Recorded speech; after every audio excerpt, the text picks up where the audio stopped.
because we are so prejudiced. And I think one thing to remember is that the language we speak is the European languages, Spanish, French, English, German, divide the world into nouns that are separated by verbs. The cat chases the mouse. So we have a cat here, we have a mouse there, and we have an activity between them.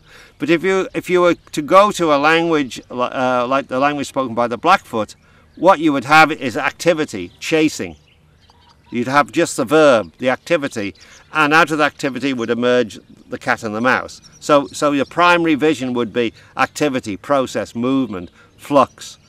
And out of that flux would emerge some objects, but the objects are not primary. But in our language that we speak, we have this prejudice to see the world in terms of objects and interaction. So it's very difficult for us to escape from that and to try and see a different world.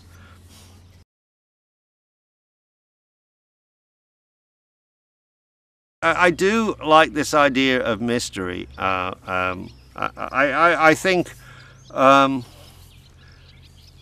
you know, the physicist or the artist or anybody begins with this sense of a question, and this question has an enormous potential, enormous energy to it, and when you try too quickly to resolve that potential, then you dissipate the energy.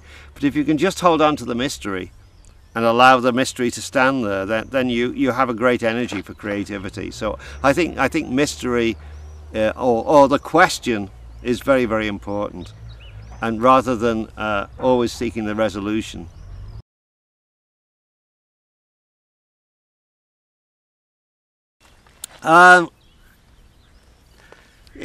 If we speak about death, to be frank with you, I don't see death as a negative thing. I mean, when I lived in Canada, death was something that you put away from you. If a person dies, they are taken away. They're put in a special funeral home. They are dressed in clothing. They put makeup on them. They're made to look as if they're alive. I found it quite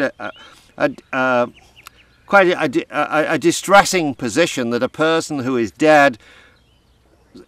In North America, you pretend they're alive. You put them in their clothes, you put makeup on them, you put them in a coffin. They stay there for 5 days. Here in this village, if someone dies, we acknowledge that they're dead. Within half an hour of my mother dying, the women of the village came in to say the rosary, to pray. The next day, she is buried. That death is something that is part of life. It's not something to hide away from. Death is part of life. It's not something negative. In order for if a baby is born, someone has to make room in the world for that baby. I've been present at 2 deaths, and I found death not a distressing thing. It's a very peaceful thing. When someone dies, it's a very, very beautiful and peaceful experience to be with someone who's dying. They're just fading away. They're leaving the world. And it's not a negative thing. It's not a dark thing. I don't find death dark at all. I found it. I was also present at a birth, and I found the birth and the death to be very much mirrors of each other. It's not something to fade away from, to avoid. I don't think death is anything to avoid. When you look at the world of physics, every time a particle dies, something else is born. Death and birth are constantly occurring. It's a dance. It's a dance of death and birth. It's not something that people should want to put away, hide from, close the doors, close the curtains. It is part of life. And every year, one of the most dramatic things in this village that you can see behind me is that in the spring the birds arrive. And these birds are beautiful. They're constantly flying around the village. They're catching insects. And one day in October or November, the birds disappear. They've flown south.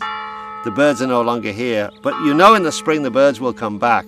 So there is this sense of a return, of constant return and a constant fading away. The same with this beautiful bird, the nightingale. The nightingale is in a tree beside my house. And if I sleep with the windows open, I can hear the nightingale sing. The nightingale begins in spring, and its song becomes louder and louder, and it goes on forever. It's a beautiful song. And then in the summer, when it gets very hot, the song fades away and the nightingale goes. And the poet John Keats wrote about the nightingale. He wrote an ode to the nightingale. And John Keats was dying of tuberculosis.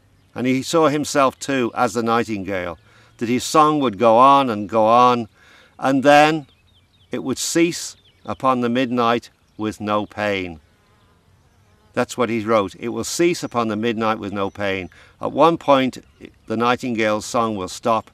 The nightingale no longer sings, but the next spring the nightingale will come back. And this has happened for century upon century upon century, that the nightingale will constantly return and sing to us. And at some point, when the summer becomes too hot, it will stop to sing. And I think life and death is like that. It's a song. Life and death are a song which has a crescendo and fades away.